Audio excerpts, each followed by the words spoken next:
At Super 8 Winnipeg West, we have your comfort in mind, with free Wi-Fi and free daily Superstart breakfast. We also have guest laundry facilities, a state-of-the-art fitness center, and a jetted hot tub.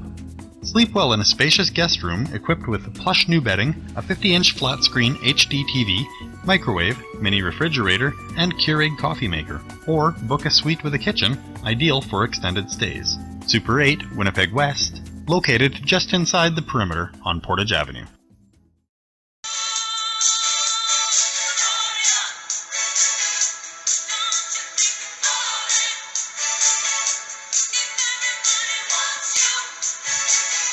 With you live here, heavy lifting, the Stanley Cup Finals edition. Of course, we had to start it off with this final song.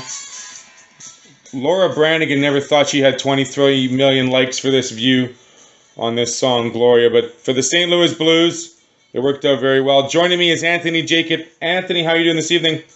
I'm doing really good. Did you know that the original song was actually in Italian? Yes, I do know that, and I was aware of that. And who brought that to my attention? It was somebody on a cooking show, and the bottom line was they said, okay, that was my lullaby for going to bed. And I forget which cooking chef or which head chef that was. I want to say Giada maybe, but long story short, yes, it was an Italian. Good mention. I like that. Anthony, happy Father's Day to your dad. How was today? It was really good. Had some baseball and just getting ready for what we're going to talk about now. Fabulous. Okay, so let's get down to brass taxes.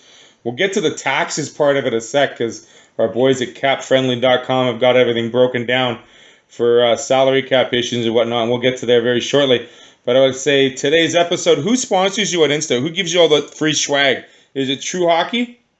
Yeah, True Hockey. All right, well, shout out to True Hockey for what they do for us as well. Because we're in the off season, all those golfers like to go golfing. I'm sporting a new hat here by the boys down in Costa Mesa, California at Cut Golf. You can follow them on Facebook, Cut Golf. At Cut Golf Co. is their Twitter and their Insta feed as well if you want to find them online for the best selection of their own brand of golf balls that are severely discounted and are a great ball to hit. I use them all the time when I'm on the 18s. You can find them at cutgolf.co. Okay, we both predicted St. Louis to win, and they did. It took them one extra game, Anthony. Did you expect them to win that easily in Game 7 in the TD Garden? I was surprised going into the finals. We were looking back at our predictions from early in the playoffs, and lots of them were pretty far off. But the finals, I think what we talked about going into the Stanley Cup final, I think it seemed to happen as we predicted. We said that if the Blues were going to win, they were going to have to play some heavy hockey and wear down the Bruins by the end of the series, and they certainly did that. And we're also talking about that the Blues that we didn't think they had the offensive firepower to perhaps come back from a big deficit. But we thought that if they got an early lead on the Bruins, that they had the defensive capabilities up and down their lineup to shut them down and kind of play some trap hockey against them, like we saw from the New Jersey Devils years ago, and kind of nurse that lead home till the end of the game. And I think we saw that from the Blues, getting up to that early lead and being able to defend it all the way home. Getting the lead helped out for St. Louis. A team that they were that bend, don't break team. They had a couple of ugly games, losing 7-2 and then losing 5-1, both in their own home rink. Did not see the St. Louis Blues bouncing back like that, but I'll tell you one thing. If Jordan Binnington does not win the Calder Trophy, something's wrong with the voting. Yeah, well, when you look at the production that Elias Pettersson had throughout the season, he's probably going to win the Calder. And if Binnington was called up a too earlier, then he's for sure winning the Calder. The ridiculous numbers he put up and how he brought the Blues all the way to the playoffs, and then obviously into the playoffs, can't take that into account for the award. Well, I mean, it's directly related to the fact that on January 5th, they were in the bottom. Like, they were number one bottom, ugly team. Doug Armstrong walks in there, has a talk, brings in Jordan Binnington. He wins a couple of games. They win 11 in a row. They start gathering momentum. I mean, yes, it's only half a season, but without that half a season, Elias Pettersson doesn't make the playoffs. He plays however long. He played the whole season. But Binnington comes in and basically wills his team in goal and gets them into the playoffs beats the Jets, who were the heavy favorites going into the playoffs. Now, some will say that they were stumbling in, but nonetheless, they were a very good team that they beat. And they went all the way, winning 16 games to get the Stanley Cup. I mean, without Binnington, that team doesn't make the playoffs. I agree that what Binnington did was much more spectacular than what Pettersson did, and I would potentially vote for him as well, as we saw that Don Cherry would on many of his coaches' corners. He's calling for Binnington as well. But when you look at the way that, especially a trophy like the Calder has been voted upon before, where Connor McDavid in his rookie season, he was by far, in a way, the best rookie, although he missed most of the year because of an injury, and he didn't win the Calder Trophy either. So I feel like, as much as perhaps Binnington was the best rookie this year, I feel like he might not win the Calder regardless. So then let's sort of, before we get into the trophies and who's going to win, what's your take on Ryan O'Reilly winning the Conn Smythe over Jordan Binnington? That's another interesting one because, especially in Game 7, the first 5-10 minutes of that game, it was all Bruins. And 10 minutes into the game, halfway through the first period, it could have been 5-0 Bruins. There's that one, it was the only power play in the entire game where, seriously, the Bruins could have had 4 or 5 goals in that one power play, and they could have had 4 or 5 more 5-on-5 in the first 10 minutes. And I thought that Binnington made some unreal, spectacular highlight reel saves, one after another in those first 10 minutes, and he really was the reason they won that game. But I think we also have to look at what Ryan O'Reilly did, and he was also spectacular. He's the first player since Wayne Gretzky to score in 4 straight Stanley Cup final games, so that's got to be worth something. And he really does play spectacular all-around game. He's great defensively, and when he's going, the Blues are going. And so I think that probably Binnington's the reason they won the Cup, but I totally understand that Ryan O'Reilly won the Conn Smythe. He did have a pretty spectacular, not only just a Stanley Cup Finals run, but he led the Blues with 23 points, the most points by any Blues player in over 25 years in the playoffs. Now it's because they've gone to the first time they've gone to the Stanley Cup Finals in almost 50 years. But nonetheless, both those players were the engine and the drive shaft for the St. Louis Blues, and a big congratulations goes out to all the players. I mean, seeing Thorburn raise the cup, seeing Alexander Steen raise the cup. I mean, a fellow Winnipegger, back in that little munchkin roaming around the halls in high school, in the old high school. His Ranger days, the pedigree of his dad, Thomas, of course, and having the same, classmates as Randy Carlyle and Craig Carlyle and Andy Murray's son, all in the same grade. Pretty spectacular to see Alex hoist the cup for the first time in as many years he's played. Yeah, it really was to see Alex Steen and the rest of the St. Louis Blues. They had so many veterans who played such a long time without winning a Stanley Cup, just like we saw with the Capitals last year. You had to feel good for players like Jay Bouwmeester and Alex Pietrangelo and Alex Steen. Absolutely, yeah. Them lifting the cup for the first time. And the most Canadians on a team, of course, without the Jets being in there, it's the team you wanted to cheer for. It was nice to see. Obviously, you haven't seen the Blues in the finals in forever, except for their first 4 years of existence back in the early 70s. And it was nice to see the Blues hoist the cup. Any last words you want to mention about the Stanley Cup finals? I mean, we can talk hours of officiating. We could talk the push and pull and the give back and the take when it comes to the war of words between both head coaches and Cassidy and Berube. How they said, this is a black eye for coaching or a black eye for officiating, sorry. And this is going to cost this team and this is going to cost that team. The bottom line is whatever they say behind the bench, it doesn't equate to what the players do on the ice, right? 100% agreed. When it comes to the referees, if you lose a game because of the referees, you didn't play a good enough game. And over the course of a whole series, they're not going to have that much of an impact on what happens, and that can't be your excuse. It's simply an excuse.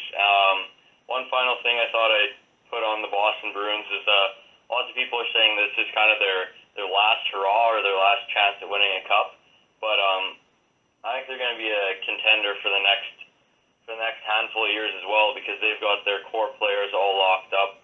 Marchand, Bergeron, and Pasternak, all to real team-friendly deals. The rest of that core, Tuukka Rask, Charlie McAvoy, they've got some young players coming up like Jake DeBrusk. We're not going to be done talking about the Boston Bruins. I feel like they're going to be right back in the hunt for the Stanley Cup next year and in future years as well. I do agree. I mean, like those cap-friendly, you talk about being cap-friendly now. We're going to get to the caps here in just a sec, but I mean, it's that discussion of whether or not you're a team player or you're a player for you. And like we mentioned about the officiating, real quick, Don Cherry would agree with us on this matter. It's if you leave it in the hands of the judges or you leave it in the hands of the officials, you're not playing hard enough, and that's exactly what you said, Anthony. So it was a great series. It's great to watch. Now we get on to the third season, the fourth season, which is free agency, the draft, and how teams are going to measure up and how they're going to stack everything based on what's coming up in the next couple months here. Before we get to that, let's talk quickly about NHL awards. They will be happening next week at the Mandalay Bay in Las Vegas. Kind of a little vacation for a lot of these players. We already know several awards that have been awarded. I mean, the Art Ross, the Rocket Richard, the double goalie one, the William S. Jennings. Those have all been given out. If you don't know who they are, you can check them on NHL.com. If you do know who they are, good. You're a fan of the show or you're a follower of the NHL. Well done. Let's talk quickly about the Selke Trophy, the best defensive forward. Patrice Bergeron, Ryan O'Reilly, and Mark Stone. What are your thoughts on who's taking that piece of hardware home, Anthony? Pretty much at the end of every season, it's almost a guarantee that Patrice Bergeron is going to be a candidate for the Selke or maybe even win. But I think for lots of awards, we see that the voters have a bit of a bias towards someone who they know really well, and teams that play a little off the beaten path and players who aren't as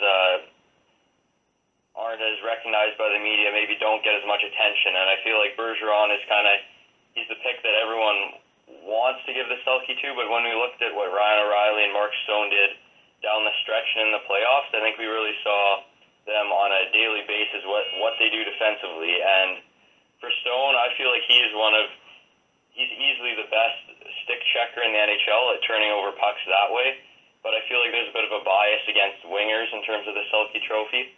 But what Ryan O'Reilly did as well in the playoffs and showing that he does this game in, game out, that he's a tremendous defensive player. I think one of those two should win as they haven't before, and I think it's time for one of those two to win. Okay, we'll move along. I kind of agree with you. I think Mark Stone should take that. You mentioned he hit the nail right on the head. He is one of those players in the neutral zone that's a great stick checker, but also he is quick to make defense into offense changes and make offensive threats immediate, especially with the amount of points he received this year. The Lady Byng for the most gentlemanly player. I don't know how you could have Ryan O'Reilly in this one as well, but Sean Monahan joins him, and Alex Barkov from the Panthers. I kind of have Sean Monahan running away with this one, only because I haven't seen him getting a lot of top tens of ugly things. But what's your thoughts on who's taking home the Lady Byng? I think it might be Alex Barkov. Lots of times the Lady Byng is a trophy that's given out to a player who people feel should be recognized more, but they aren't, and they're recognized in this capacity just because they're pretty clean and don't get too many penalties. And I feel like this might be a bit of a coming out party for Alex Barkov. For those of the hockey world who don't know him yet, he's a spectacular centerman. I think he he might take this one. I've always said that he was going to be a piece that maybe the Winnipeg Jets would trade for to keep Patrick Laine happy, but then again, we'll see what happens come July. The Bill Masterson Trophy, dedication to hockey. There's a clear front runaway with this with Joe Thornton, but Nick Foligno and Robin Leonard join the Jumbo Joe here. You think Joe's going to run away with this one? I question that just because of Robin Leonard's story and what he went through last year, and the views he took on social media from people criticizing him and his game and his anger management on the ice, and then to hear his story of what he struggled through in the last year, and then for him to come back, and now he's a Vezina Trophy candidate, and I feel like that's definitely going to have a soft spot for some of the voters, and I feel like maybe it's going to be Robin Lehner, although certainly what Joe Thornton's done and what he's still doing at this age is spectacular. You mentioned the Vezina. He's alongside Ben Bishop, who is one of the William Jennings Trophy winners, having the best tandem in goal. And Andrei Vasilevsky joins the three there. Is it, because of the story of Robin Leonard, does he get the Vezina? Does he have the stats against the other two netminders?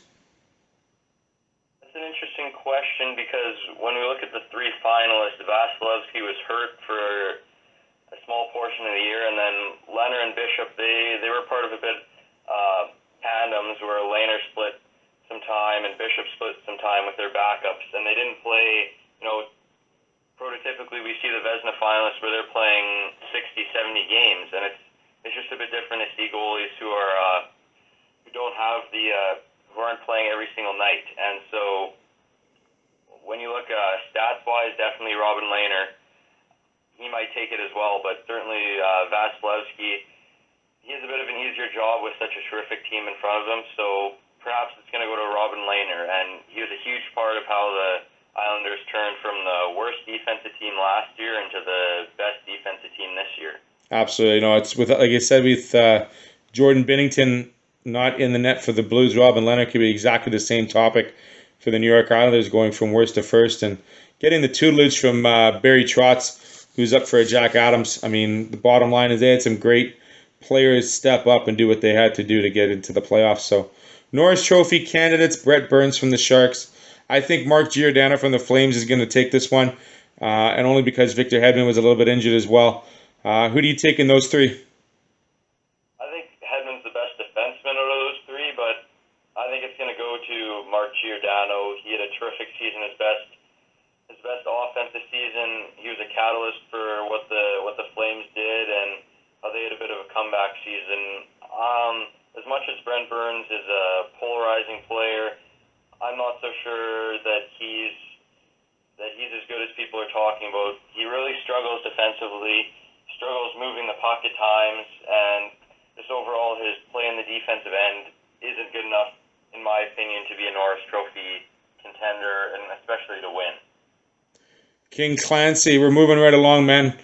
Oliver Ekman-Larsson, Henrik Lundqvist, or Jason Zucker? I have no idea. Maybe Henrik Lundqvist. I'm not sure there. Yeah, that's what I'm thinking. Okay, let's move on to the award that Blake Wheeler should have won last year, the Mark Messier NHL Leadership Award. Again, Giordano's up for this one, who I think will win it. Wayne Simmons and Justin Williams. Although Justin Williams and what he did for that Hurricanes team is pretty significant as well. So I think I'm going to take Justin Williams out of those three. I agree with you there. Okay. Jack Adams, the best coach. Now, Craig Berube had a great half of a season. John Cooper had the best team on the ice by far. He just couldn't coach his team in the first round of the playoffs. And Barry Dauphin King's own Trotz. Everybody threw the New York Islanders to the Wolves at the beginning of the year. They lose 91, although they had Lamoriello in the big box upstairs, Trotz right behind the bench, and what they did with that team was amazing. What John Cooper did with that team during the regular season was amazing. Goal support, goals against, unreal. And then what Craig Berube did in the second half of that season and the playoffs, how much does this award be weighted on playoff performance? And then how much it is, based on the regular season. It's a toss-up for me between both John Cooper and Barry Trotz, considering the assets each coach had. I think it really is a toss-up in this case, and this award, it's voted upon before the playoffs, so we can't put any weight on that. But you can't really draw many lines to where the New York Islanders improved other than goaltending and behind the bench. And Barry Trotz did a terrific job in bringing in his defensive systems and making this Islanders team way more responsible defensively and getting his role players and his depth players to chip in offensively. And I think what he did to turn around this, not only this team for this year, but this franchise for the next decade, I think Barry Trotz has to win the Jack Adams this year. He has something in his pocket that's, almost maybe he wears maybe has a Thanos keychain or something with a snap of the fingers. It's almost inevitable what he touches almost turns into gold. And it's great to see the Islanders franchise kind of turn it around with him behind the bench. The Calder Trophy, we talked about Jordan Bennington and Elias Peterson. It's going to be one of those two. I think Rasmus Dahlin's going to be far away the third place in this call, only because he's fighting for this trophy against two players that had amazing seasons. Agreed there. Rasmus Dahlin and also Miro Heiskanen, who wasn't even nominated for this trophy, and then we saw him dominate in the playoffs for the Dallas Stars. Disappointing that he didn't even get a nomination either, but it really was just a great rookie class altogether, and it'll probably be Pettersson, although probably Bennington deserves it more. Yep. I'm a toss-up in those two. I mean, one team leads his team to the promised land, one team has a star that is a rookie, and granted, he was probably, I think he did lead the Canucks in scoring, but, no second game, no second season for those kids in Vancouver. The Hart Trophy, we see Nikita Kucherov, who had led the league in points. Connor McDavid, who struggled with the Oilers yet again, having made the playoffs only once in his career now. And perennial award winner, Sidney Crosby. Sidney Crosby, you only expect perfection out of him. 87 has been there for over a decade now. And he is that stalwart, that pedigree kind of guy. But to say the excellence in Kucherov and what he did this year during the regular season is clearly awarding a Hart Trophy potential. I think just when you look at Kucherov's point totals from this season, they jump right off the page and they're mind-blowing, the offensive numbers he put up. But also Sidney Crosby, the way that he's one of the best all-around players in the NHL, and for him to still put up 100 points, I think that's spectacular as well. So I feel like Sidney Crosby's season's being discounted a bit when you just look at the Kucherov's offensive production, but in this case, his numbers you can't discount those, and I think Kucherov's the Hart Trophy winner for this year. Okay. Do we want to talk general managers, or do you want to skip that one? Oh, we can skip that, I think. Okay, it's a toss-up. One from St. Louis, one from Boston. Don Waddell, is he with Carolina, or who's he Don Waddell with? Tampa? Yeah, with Carolina. Carolina, yeah. One interesting thing there is the awards were unveiled before the playoffs began, or going into the playoffs, and it ended up that the two finalists were from the two Stanley Cup teams. So yeah. Pretty interesting that those teams were the ones to make it to the finals. So there we have it, a wrap-up for the awards. That'll be happening, like I said, this upcoming week in Las Vegas. Should we talk some cap space and some trades potentially? Sure. Here we go. So your boys, your Toronto Maple Leafs, sit in 6th place, having 37 of 50 players signed. 17 is a roster size right now of $74 million and a cap space of just over $8.5 million. My Winnipeg Jets are at the bottom. Mind you, they have a lot more signings. They're sitting at $54 million and change, and they have about $28 million in cap space, only 14 signed. So we have a lot more signings, two big ones in Patrick Laine and Kyle Connor, and then sub-big ones in Jacob Trouba and perhaps Tyler Myers. Real quick, I was reading on a couple of sites this past week. The Vancouver Canucks tried to keep it pretty chill and relaxed. However, the word is that Gardner from the Leafs and Myers from the Jets are potentially the big Chinook salmons that the Canucks are trying to land early in free agent signings. Have you heard of any other big moves or big names being kicked around thus far, Anthony? When it comes to the Leafs and Jets, not as much. From the Jets' perspective, the first order of business is figuring out what they're going to do with Jacob Trouba and whether that's trying to sign him to an extension, which, as always, seems pretty precarious and unlikely that it's going to be long-term. And certainly the Jets don't want to lose a top defenseman for nothing at the end of next year when he becomes an unrestricted free agent. From a Leafs perspective, the biggest things that are being talked about right now is they're trying to rid themselves of the contracts of Patrick Marleau for $6 million for one more year and Nikita Zaitsev $4.5 million for the next 5. They're trying to unload those contracts so they have enough cap space to sign Mitch Marner and the rest of the restricted free agents. Perhaps even try to entice Jake Gardner to come back. So that's pretty much what I'm hearing from those two teams. Now, I'm going to mention this real quick. I mean, your team is the East, mine's the West. I mean, if Gardner does go and they are able to unload Zaitsev, I mean, Zaitsev is, I mean, he is a cap friendly at $4.5 million. I mean, could you see Jacob Trouba going over to Toronto? I mean, it's never been talked about, but I mean, his hometown is in Michigan. It's closer to home. It's only a hop, skip, and a jump across the Ambassador Bridge there. Do you see a potential flip flop? And do you maybe, like we talked about Kadri becoming this whole Jet thing? Do you see a trade for one happening, or do you kind of see it being dead? Jacob Trouba fits into what the Leafs need in a top right-handed shot defenseman. I'm just drawing a blank for who could come back the other way. We talked about Kadri last episode. That's probably not a fit just because the Jets management likes to stay away from big personalities like that at times. But Nikita Zaitsev, his contract, it's long-term, as much as 4.5, that it's not gonna hurt as much in a few years. That's more of a cap dump. I don't think he holds much value. So as much as the Leafs would love to take Jacob Trouba, I'm not quite sure the Leafs have the assets or are willing to give up the assets to bring him to Toronto. Yeah, I've just seen a couple of small little trades over the last couple of days. Jordan Eberle getting a big signing contract. We talk about New York with Barry Trotz. 5 years, $25 million. Locking him up. He only had about 38 points last year. You think that's a good deal and something that the Islanders should be happy about? It was a bit of a down season for him for sure with just 38 points or whatever you said there. But he really dominated for them in the playoffs. He scored a couple of crucial goals, which helped them get into the second round.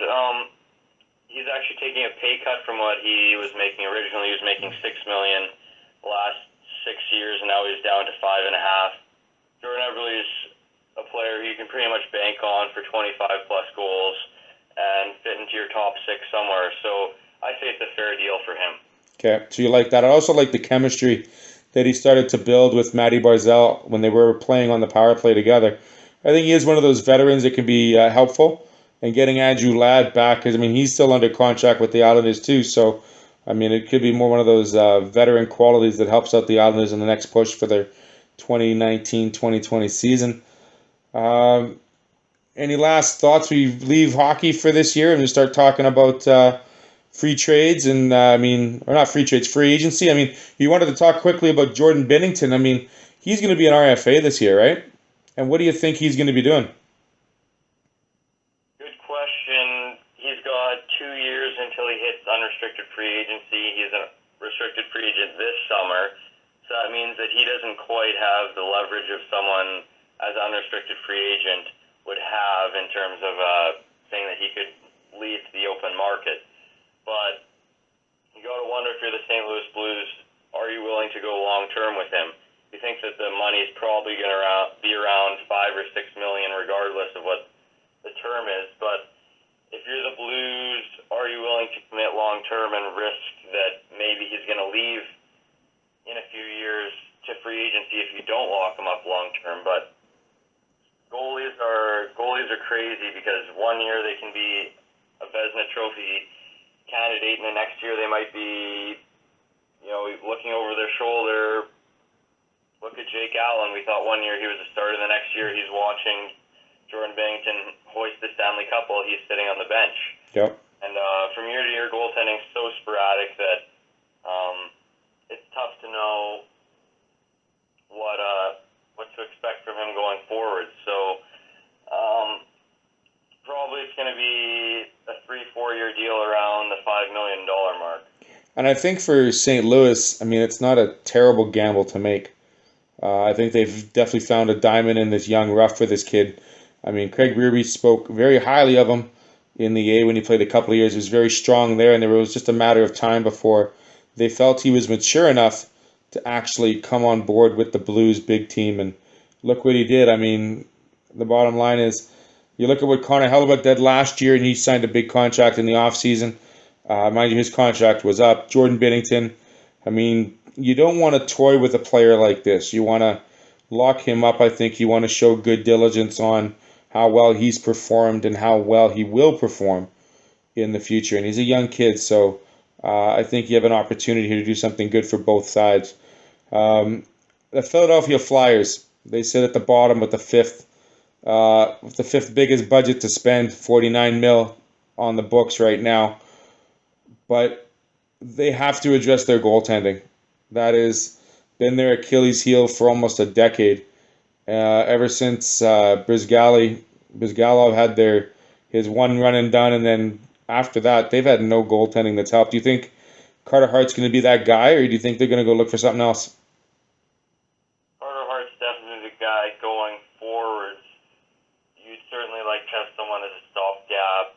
Till then, perhaps you look at the Colorado Avalanche and Semyon Varlamov, who's kind of being pushed out of theirs because of Philip Grubauer. Yep. Perhaps bringing him in for a year or two to help work in Carter Hart into a full starting goaltender. I could see that happening, especially the Russian connection with Brizgalov, and also Bobrovsky used to play there. So. Yep.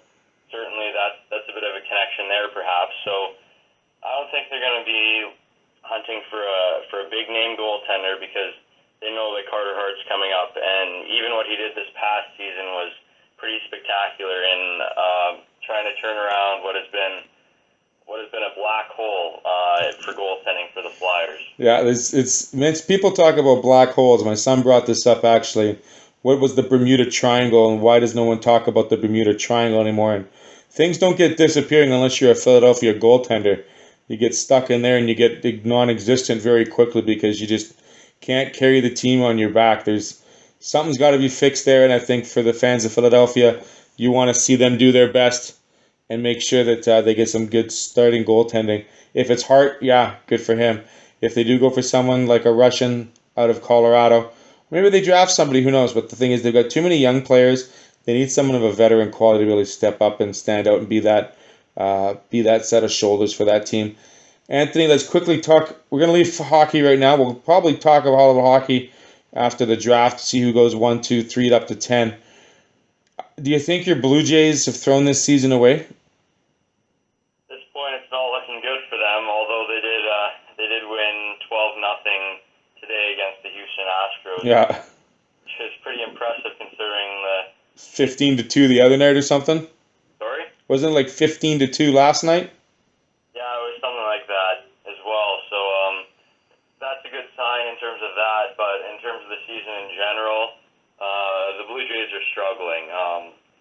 They're running out of pitchers. They're calling up pitchers who shouldn't even be a couple levels below the major leagues just because they're ravaged by injuries and by everything else. In terms of offensively, we're seeing some of their position players starting to pick it up a bit since the recalls. Teoscar Hernandez and Lourdes Gurriel, they're playing a little bit better. So really, they pretty much have thrown in the towel right now. I think they're something like 20 games below 500 at this point. Yeah. Right now it's about getting some of the young players time and trying to figure out what they have in some of those young players. So they'll get some BAs, they'll get some averages, they'll get some fielding. It's pretty much all you can say about the Blue Jays. Anthony, we're going to do this again right after the draft. Is that cool? Sounds good. Right on. I'd like to thank, like I said, Cut Golf and True Hockey. What's going on with the Insta page? You still going to follow some signings up in the upcoming bit, or what's on the Insta page for you guys? Yeah, well, this coming up Friday is the NHL Draft, and we're pretty big on that, and so I'm getting excited for that and what's going to unfold there. Fortunately, Jets and Leafs both don't have first-round picks, so that dampens the excitement a bit, but still, we'll get to see all the young players who are going to run the NHL in a few years. So we got that. We got free agency July 1st, which we've got a huge free agent class there with Panarin, Carlson, Bobrovsky, Duchesne. It's all sorts of big names there that we're going to see signed. So, yeah, we'll have full day coverage for the NHL Draft and seeing the picks unfold there. Full coverage for free agency, and then after that, just keeping hockey fans engaged until we get the season going again.